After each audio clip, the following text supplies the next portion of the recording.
Thank you for listening to the Speaking Out on Sex Abuse podcast with hosts Clara and Jimmy Hinton. If you're new to the podcast, please look us up on your favorite podcast app, subscribe, like, and share so that you never miss an episode. If you'd like to further support us, visit patreon.com/speakingout and check out the different rewards. You'll find exclusive rewards if you sign up as a patron of the podcast. Thank you for your support, and let's get into the show. Welcome to this week's podcast. We're glad that you guys are with us, and we're thankful to our patrons who help make this podcast possible. I didn't even get a chance to tell you, we had a couple new patrons this past week. Oh, that's wonderful. We're starting the week off right. Yes, thank you so thank very you guys. much. Yes. Seriously, every single amount helps us. That's what helps keep this going. Yeah. It's what helps keep us going. Our patrons routinely interact with us and talk to us and send us messages. We get birthday cards. We get all kinds of stuff. So we really are like a family, and it definitely helps support this podcast. So Well, I felt really good. I walked into a place of business yesterday and mentioned the podcast. Actually, someone asked me about it, and I was kind of stunned. And they say, I listen faithfully every week. Yep. I'm thinking about becoming a patron. And I was like, thank you so very much. very That's cool. wonderful. Yes. It really is. Yeah, it is. So thank you all. So yeah, for as little as $5 a month, you can join as a patron, and every little bit counts. I think some sure people think, does, well, $5 isn't that much. $5 really helps. It really does. It We have helps. costs that are associated with doing the podcast, and Right. it's just very helpful. Thank you so much. Thank you guys. Okay, we're going to finish our series on the fruits of child sexual abusers. Mom and I developed this a few years ago. It's a tool to help quickly identify people who are not necessarily predators, but just high risk. Okay, so Right. this tool is not designed to say, well, that person is a sexual predator, because you just can't do that. I mean, without evidence, it's really hard to tell for sure. But what you can do is say, this person is really high risk, and I'm just not comfortable keeping my kids around them. Exactly. It'll put this person on our radar. Yes. And you know what? We need to have some guides like this to help us. Yeah. Because the risk is not worth letting our Nope. kids, when we see so many of these bold things, pointers pointing at that person, we need to pay attention. Yeah, and they're really tangible. I mean, these are Right. things that are not like, abstract ideas. These are really tangible things that you can actually look at them and be like, okay, even if this person's not a child predator, it doesn't matter. They shouldn't be, having sleepovers with little Right. kids in their Exactly. home, inviting kids into their home for sleepovers and putting them in their lap and watching movies cuddled on the couch Exactly. together. There's something- Those are tangible things that even if the person is not a child predator, even if you're not comfortable going that far, at a bare minimum, you can say, all right, there are some major red flags here. Exactly. And this is why my Right. kid will never spend Yep. time with this person. Exactly. So Jenny. that's the purpose of this tool.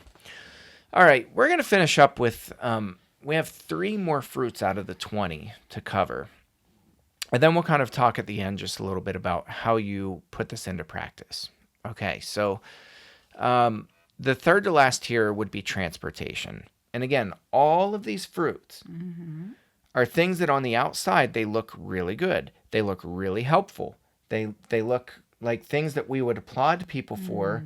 And it's not until you cut them open and look inside that you realize, oh, they have ulterior motives here. Right. It's not just about providing transportation. Some people might say, well, are you really going to be that paranoid about the motives of others? Actually, that's not paranoia. That's fact-finding. And I find it's being vigilant. It really is. And in today's world, especially when abuse is so prevalent, and marketing, the marketing of children, I think we don't understand how terrible that is. I watched a documentary the other day on this, and it's really sad what happens. So Yep. we need to be vigilant. We need to be fact finders. Yeah, for sure. All right, so transportation. I'm just going to read this right off of our slide here. The wolf will offer rides to children and almost always frames it as the child needs a ride. Again, I cannot overstate the importance of listening for this possessive language. Right. This, not a desire to give the kid a ride, not that, hey, let me help you Yeah, out let me this help you one out. time. If you're stuck for a ride, let me know. And it's this not a one. time. It's not a one and done. Right. This is a persistent thing, Right. which is at the bottom of every single slide. Right. The word persistence appears. That's So this is- critical. That's critical to remember. Persistence and possessiveness. Right. Okay, so they'll frame it as if the child needs a ride. He, that is the wolf, he or she. We use masculine language because most abusers, child sexual predators, are males. There definitely are female offenders, so this would include females too. He or she is all too quick to create opportunities to transport children. His MO is to do this alone.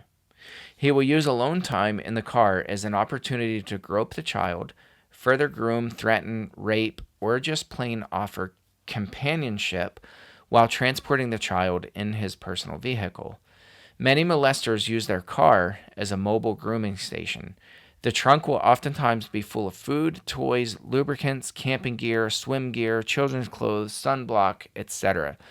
If you read my book, The Devil Inside, I have a whole chapter on cleaning out my dad's apartment, and my wife and I personally got to clean out his car. I was absolutely mortified at the amount of paraphernalia that was in his trunk that was all used for abusing children. I'm sick It was because jam-packed full. I wrote, this is prior to you doing that, when I first began my blog, findingahealingplace.com, I wrote about some of the oddities with your dad. One of the oddities was he would not allow me to use his vehicle. There came a point in time where he said, no, that's my office on wheels. I did not have a key to his office downstairs in our home. He said no. He did not want me to visit him ever in his office at the church building. That was a no. He was extremely private, but the whole car business drove me crazy because I would ask him. I generally drove a very old beater vehicle towards the last years we were together. And I remember begging him, can I please use your car just to go get groceries? That's it, alone, to go pick up groceries. Nobody's going to spill drinks in your car. The answer was always no. When you and your wife disclosed what was in his vehicle, I understood why. And it was full. I mean, it wasn't like a couple things here and there. It was heaping full. And this was one of those big, it was like an old clunky car with a massive trunk. And that thing from front to back, top to bottom was jam full, packed full of toys, swim gear, lubricants, oils, suntan lotions, all that kind of garbage. And I was like, this is actually unbelievable that this amount of stuff that all is used for abusing kids can Makes be me clear sick to in a think trunk. about it. Clear sick. And his house was the same Yeah. way. I mean, just Right. full Clear of stuff. sick. Yeah. So, this is the kind of thing, like, if you're going to give a ride to let your kid ride with somebody, which I just wouldn't do unless it was a couple. So there are circumstances where this is okay, right? Where this fruit is not rotten inside. My son, my middle son, he was on a traveling baseball team this summer, and some of the parents have kids that are in different leagues, Right. different age groups, different leagues. Right. And so we had a break in between two of their baseball games, and 10 miles up the road, there was another tournament going on where some of the parents from Somerset Would go had up their there, kids right. up there. And so we all went up just in support. Those of us who didn't have kids went in support. Right. And then the parents who had kids in that age group, they went there for their own kids. So we were up there, and the one ball game wasn't quite finished, and we had to get our kids back for practice. And so one of the moms that our kid plays baseball with, she said, "Hey, is it okay with if my son rides with you guys, because I want to stick around for my other son's, Right. the rest of his game?" Right. Absolutely. That was a case where she asked us, we didn't ask her. Right. We didn't say, "Hey, your kid needs a ride." That was Natalie and me together. Right. That wasn't I was gonna one say, person alone. Totally different scenario there. Completely Yeah. different scenario. Right. And, our son and her son are really good friends.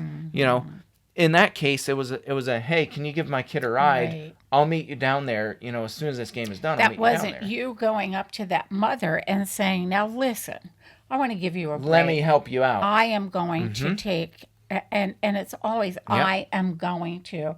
It was usually never with asking permission. that's right. How about that? That's You right. know? Yep. Yeah. Your kid needs a ride. Hey, let me Yes. take your kid. Right. Yeah, it's not And this framed was as a question. never a It's a one-time statement. shot. It was just repeated, repeatedly. Yeah. So, I think of Sean Doherty, and I don't remember if I mentioned this in a previous podcast on this series. I've mentioned it before, but he and I did a training together. We were both speakers for an event here in Pennsylvania, and Sean talked about the priest who abused him. How when he was 14 years old, he would make Sean drive the car on a back road with his buddies who he also was molesting in the back seat. Sean would begin to drive, and this priest would put his hand on Sean's private parts as Sean started driving, and Sean would, of course he was nervous and, tried to stop the car, and the priest would, kind of grope him, and he would say, "I said drive." I just read Sean's account of that about a week and a half ago, and it makes me ill to think of what that does to a young person. Because there might be people saying, "Well, why didn't he just stop the vehicle and run out and jump and go tell somebody?" If it was that easy, it would be done all the time. That's right. And it's a priest. It's a person with a lot of Right. power, a lot of Exactly position. right. The shock effect alone That's of right. an adult and a priest or a pastor or a teacher or whoever in authority, the shock effect alone of someone doing that Yeah. is enough to make you scared out of your mind when you're a young child, and you don't know what to do about it. That's right. Truly.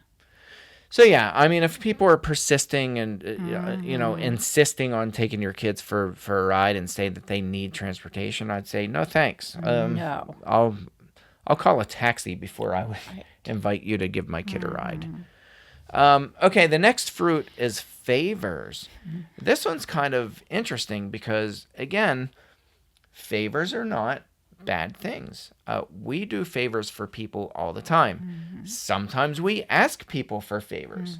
Right. That's normal. Right. That's a normal thing. But here's where this one differs. Again, I'm going to read straight from our slide here.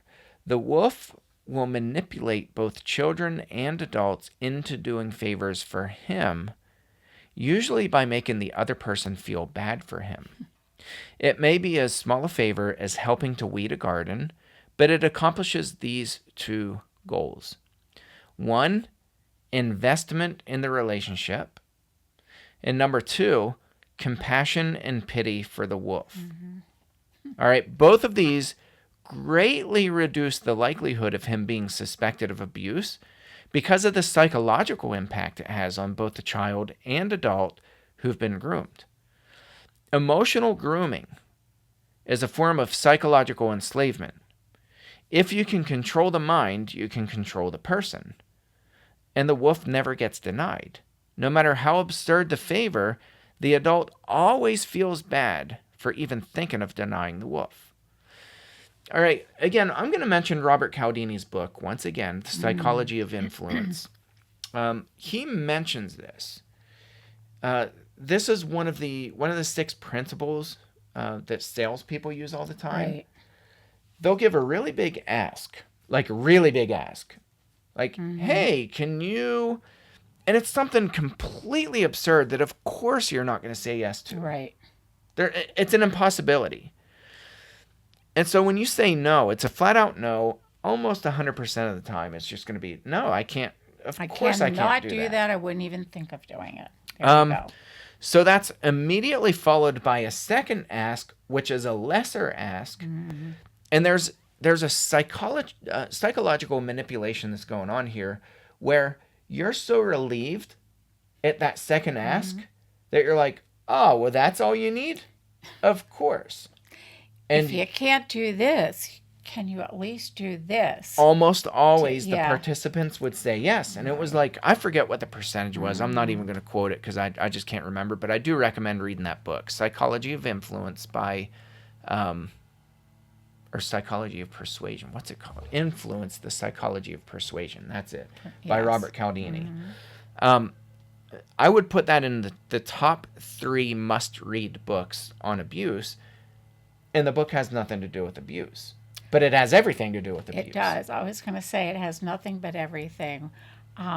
It outlines, in a sense, the personality, the traits of an abuser, and how they work their magic Yep. within the mind of others. Yep. How they get them, they dig in, twist, and manipulate, and use people in such a way, but we don't even realize it. Yep. We do not even realize it. And I've mentioned this in previous podcasts, a long time ago, but I remember 4 words that my wife said after we bought our house that we're in now. We were separated from my dad for the first time in 2 years. He lived with us in a rental property for 2 years. That's when we were separated, and he played on your sympathy. Absolutely, I was he a did. terrible, terrible person. Oh, we felt horrible for him. I know you did. Poor little man. All you kids did. And he went and dug in to your home life and lived with you and your wife, and then... So these were the 4 words that Natalie said to me. It was one day she's not known for kind of beating around the bush. And she said, That's a good thing, though. it is. And no, it really is. It really is. She said, your dad owns you. And I remember being really almost hurt and offended by that. And I was like, what are you talking about? She said, do you not realize how bad he manipulates you? She said, you will do everything for that. You will drop everything on a dime to help him out. She said, you'll work on his car. Not only do you work on his car, but you pay for the parts. She's like, somehow he manipulates you into not only your time, but your money too, where he doesn't pay a dime for it. Made everyone feel so guilty. Yeah. for I was like, yeah. you're absolutely right. Yeah. I mean, I couldn't count on both hands the number of times I'd been, and I'm kind of a mechanic. Not kind of, I'm a mechanic. You are. Yeah. And so I do 95% of the work on all of our cars. And so he used me all the time. And it would always be this big ask, followed by, with an immediate no, Yep. followed by a smaller ask. Well, could you put my brakes on? If I come over, could you do me a favor? And could you put my brakes on? And oh, and by the way, I kind of don't have any money. I just don't know how. And it was framed in a way where he wasn't asking me to It just to makes pay you for feel it, terrible. but he and you was wanna help. manipulating me Yeah. to do it. He knew Sure. that I would do it. Yeah. Yeah. So, this is the kind of thing that I'm talking about here. When you feel yourself being manipulated into doing favors for somebody, run from that person. I don't care who they are. Again, it's okay. Every now and then, it's okay to say, hey, can I ask you for a favor? And I'll give you an example, a healthy example of this.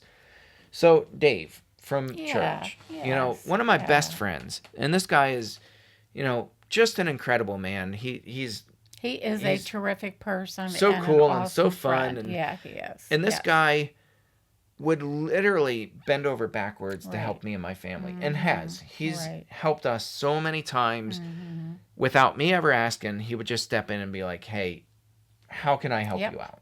Yep. All right. So that's the other thing too. Favors should have some reciprocity. There Right. should be a reciprocal relationship Right. somehow. Right. Um, and and and so abusers will never reciprocate, at least not in a meaningful way. So this was a couple weeks ago. Dave comes up to me. He says, "Hey, I really hate asking you this, but I literally can't think of anybody else that has the availability and the willingness to do it." But he said, "My dad, my elderly father, he has these filing cabinets that he needs moved out of his house, out of the basement. He can't do it. He lives in Pittsburgh. It's, an hour and a half Right. drive away." He said, "Is there any way that you and I could?" He said, "I will drive." He said, "It's on my dime. We'll drive there." He said, "All we have to do literally is get those two filing cabinets out of the basement, put them into the back of my vehicle, and we're done." It's a totally And I was different like, scenario. absolutely. Yeah. And interestingly, 2 weeks before that, I had asked him to help me with one of our church members Right. who, she has severely handicapped sisters, and their house had just gotten overgrown with brush and little saplings growing through the driveway. I couldn't think of anybody else. To help. He went down there with that's me. a totally different thing. You're not. I always say this too. Abusers are users. They Yes. are in every Yes. single way. Absolutely. Abusers are users, and whether it's sexual abuse or just emotional abuse, this fits the pattern. I will use you any way possible to benefit me. Yep. Period. And it's not a reciprocal thing. Right. It's not, okay, Jimmy, you fixed my car this time. I don't know. Let me know what I can do for you now in repayment. I can't pay you in dollars and cents, but let me know how I can.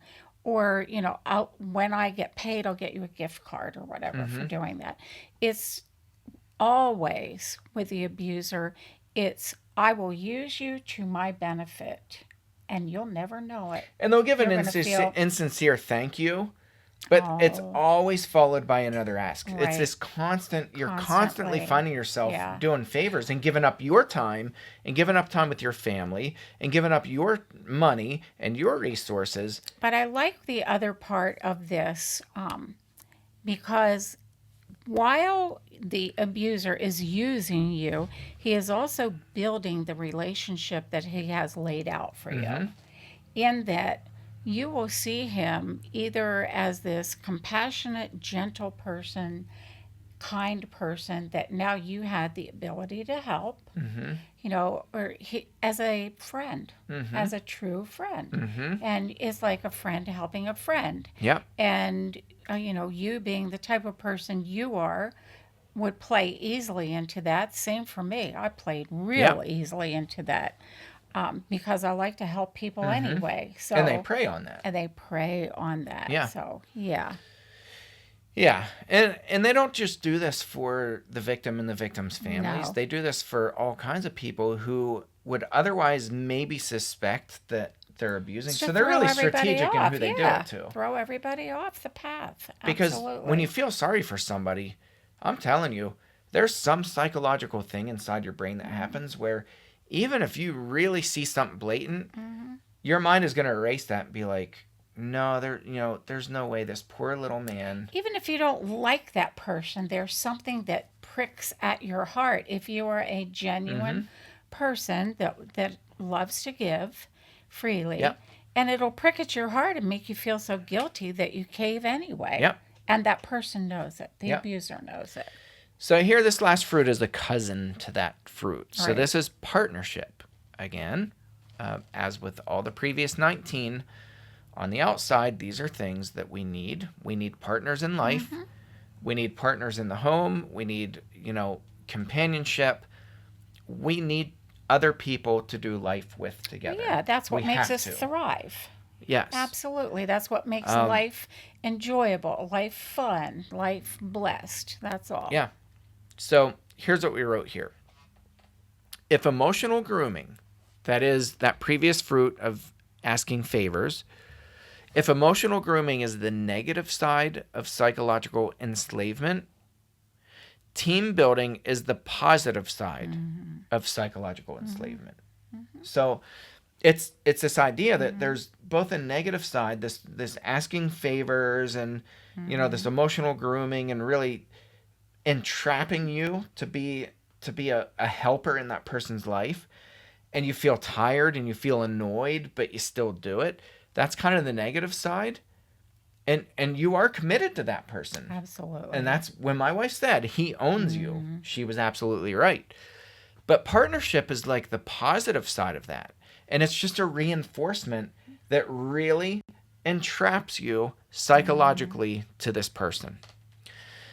He creates ways to build a sense of us for both children and adults. He will volunteer to help with projects, ministries, or anything where he can be painted as a dependable friend. Again, this is not reciprocal where he's offering favors because you've done favors and it's kind of a favor in kind. But again, it's very strategic. He'll volunteer. He'll be there at the right time, at the right moment when nobody else will show up. Magically, this person will appear out of nowhere to the point where you say, He's my amazing. He is, this yes. God must have heard my A prayers. blessing from God. A blessing from God. He'll Isn't that interesting how babysit, every time this person will be there? run errands, bring food, sit with a sick person, sit with a child who is disabled. Yep. Do any number of things that we really don't like to do. Right. Think about it. That's right. And that we don't want to ask somebody else for to do.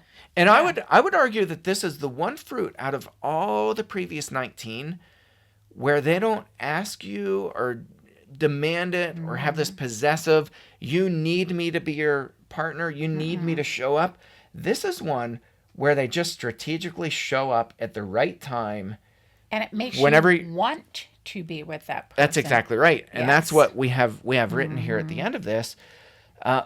We say after the wolf leaves, the other teammate, which is you, the other teammate always feels a desire to see the wolf again. Or the child, and there again, or the child will feel a need abused. to see them again. If this person, you said you found swimsuits, toys, food, snacks, all that in the trunk of your dad's car that were all used to abuse children.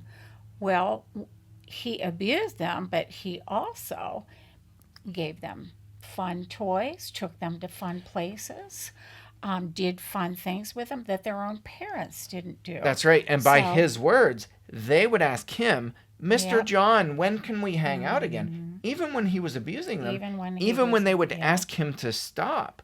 Right. They would say to him, Mr. John, when are we going to hang out again? How conflicting to That's a child. this fruit that's it. That work. is it in a nutshell.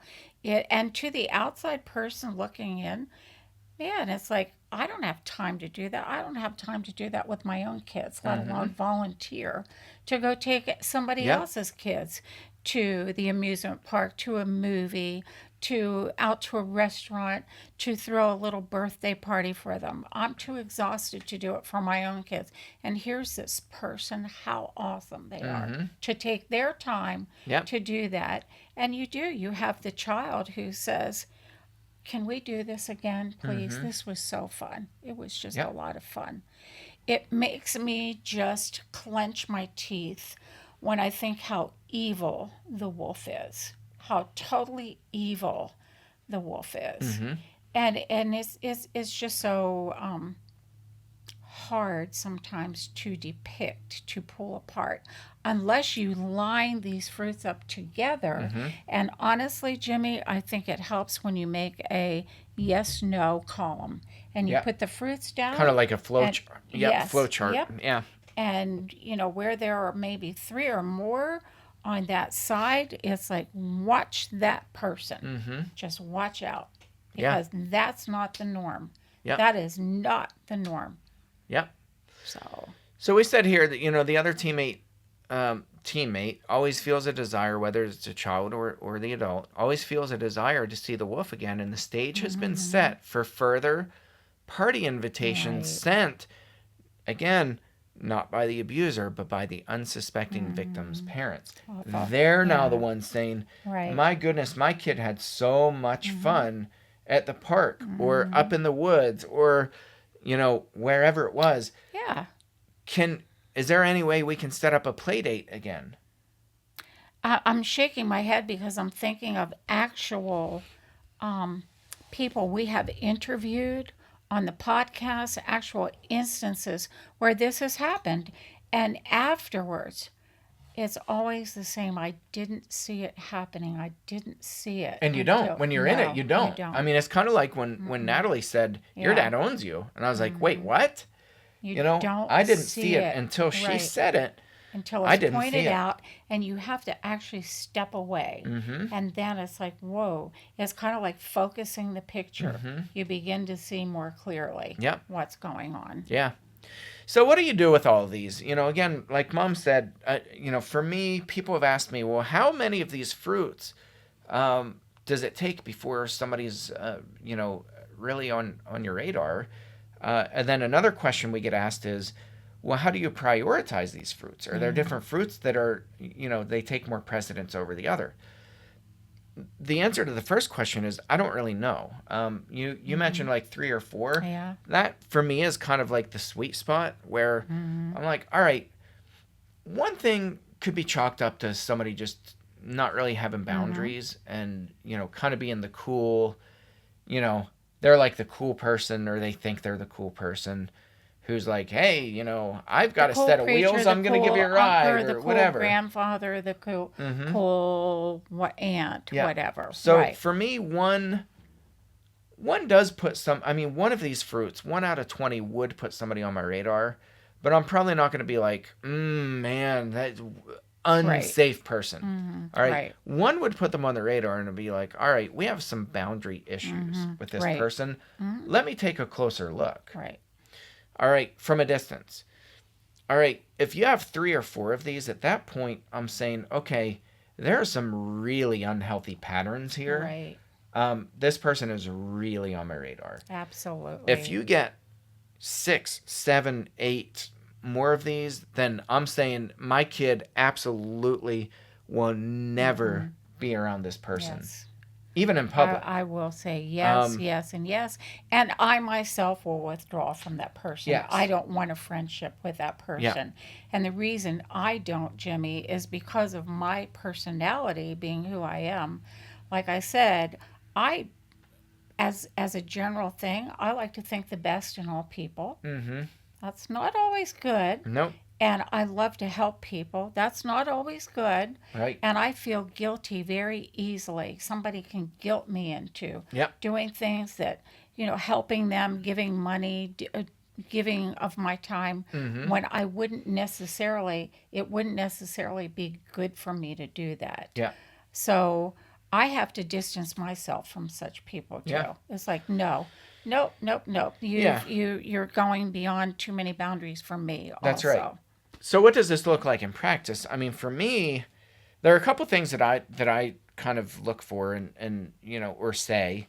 One of those is I'm a firm believer in just letting your yes be yes and your no be no. All right. If there's somebody who I think is really high risk, I don't want my kids around, I'm just not going to let them be around that person. Amen. And yes. you don't have to give an excuse. You don't Right. have to give reasons. No. You don't know that to anybody. You can just say, because I'm really not comfortable, this person has violated certain boundaries. You can say that if you want, name what the boundaries are, but just say, I'm not comfortable letting my children Right. around this person. And because I'm the caregiver, I'm the one who's responsible for this child. For their safety. Judge at all Aquilina said times, that right. in the episode where I interviewed her. You were away that week, Right. but I interviewed her and she talked about how at gymnastics place, people will put signs up that says, no parents beyond this point. She said, you know what I do? I turn the knob, I open that door, I walk right into that space where my kid is going. You know why? Because I'm the parent. Right. There you go. She said She legally, has every right to that's be right. there. She said legally, She has people every cannot right to say be there. the Right. parent does not have a legal right to be with the Right. child. Yep. She said we do.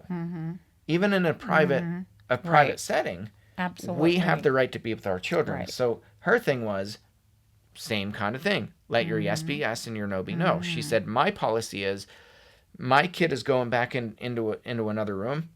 I'm going to be with my kid. There you go. So let your yes be yes and your Right. no be no. You don't Right. owe an excuse to anybody or a reason or an explanation. Right. Just set boundaries for your kids and let your yes be yes and your no be no. The other thing is, I talk a lot about smoking guns. I think it's really important if somebody's really high on my radar list, I'm not going to go up to that person, tap them on the shoulder, and be like, I think you're an unsafe person. Um, That what I wouldn't am, work anyway. that's right. What I For am going to sure. do is I'm going to observe from a distance without that person knowing that I'm observing Yes. them. And I'm going to watch, I'm going to have conversations with other people. And I'm going to try to look for a smoking gun.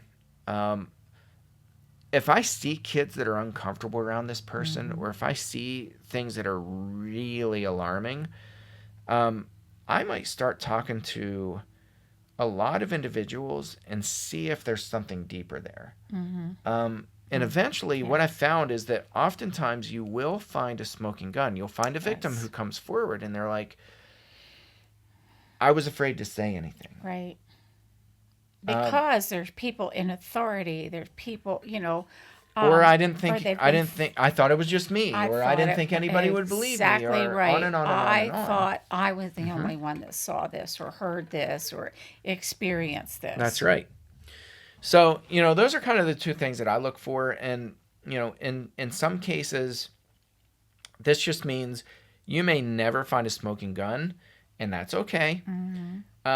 But if a person feels unsafe and exhibits some really unsafe behavior, unsafe boundaries, at the end of the day, you can lay your head down on the pillow saying, this person may or may not be abusing kids, Right. but one thing I can guarantee, they don't have access to my kids Yeah. That, to amen. even have the Yes. chance Yes. to abuse my Right. kids. All right. So the other one is you may or may not get a smoking gun. Surprisingly, oftentimes you do find them. And I mentioned the case of Clyde Brothers, who was one Right.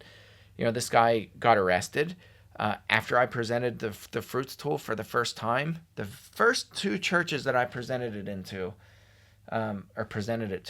I got a phone call individually from both of those churches saying, hey, there's a guy that's associated with our church that just pegs on all 20 of these. That's Great. right. We started making phone calls. Within 2 weeks' time, we had a victim who came forward, an adult victim who was willing to testify, talk to the police, make a statement, fill out a police report. We had the guy in handcuffs. The guy went to jail. Sadly, a judge overturned it when he I was know. sentenced. The Yeah. judge overturned that because of our statute of limitation laws. There was an attorney apparently or a prosecutor who made a flub on it, and the guy got released with no record. But the point is, he's not the only one. There were several Right. people who got arrested specifically because of this tool. Which is awesome. It really So, is. When we have a guide, and that's what this is, this yes, tools list is a guide. When we have a guide and we don't get emotional with that, but we are a fact finder, it's amazing the picture, the clarity of the picture that is formed. yes. It really is. So, hopefully that's helpful for you guys. We really have enjoyed doing this series. It's helpful for us just to talk through these things. I know these are not the only 20 fruits. They may not even be the best 20 fruits. But the point is, we're offering a little bit of guidance that helps add some tools to your tool belt where you can Right. say, all right, for, for me personally, I've harped on this.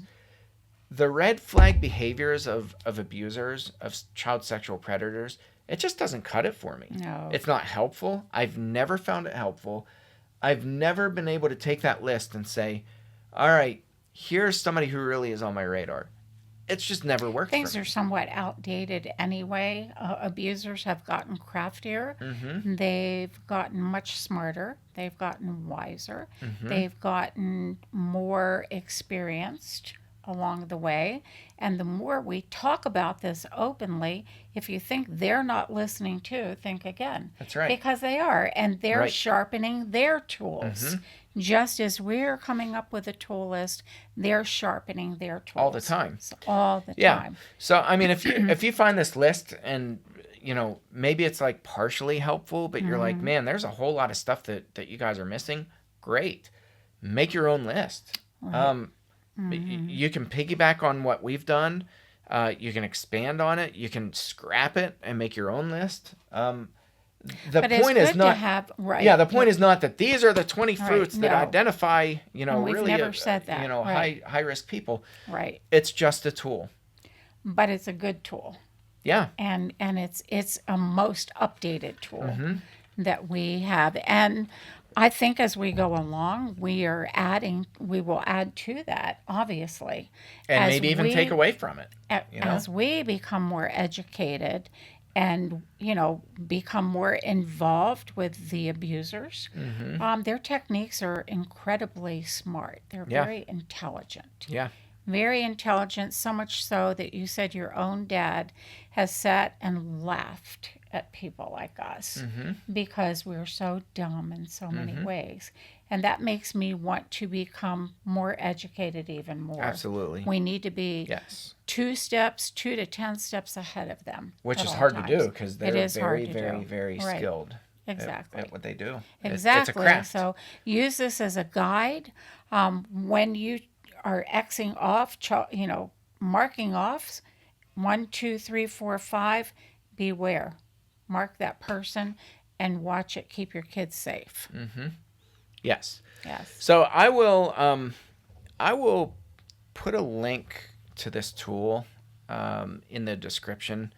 Again, it is copyrighted, but that doesn't mean you can't use it. I mean, we give you permission. If you guys want to print this off and make copies at your church or your daycare or whatever, hang it on a wall, by all means. Right. I mean, Please we're use it. not going to Please use sue it. you. Yes. Like, we make no money off of this Yeah. thing. No. So, I mean, it's intellectually copyrighted, so you can't just take these and say, these are mine. But you can use it, Exactly. Feel free to use it. And again, like we said, expand on it, make your own list, Use do it whatever and you let want us to do. hear from you. If you are fortunate enough, blessed enough to use this, and you do uncover an abuser and something happens because of it, let us know. Yeah. That's kind of Absolutely. feedback we would love to have. Yes, for sure. Thank you. All right. Well, thank you for tuning in both to this series and to this episode, and we will catch you guys next round. Thanks again for listening to today's episode. A special thank you to our patrons who make this podcast possible. Please help us get the word out by searching for the Speaking Out on Sex Abuse podcast in your favorite podcast app. Be sure to hit subscribe and rate the show. Please consider supporting the podcast by becoming a patron and check out the rewards our patrons receive.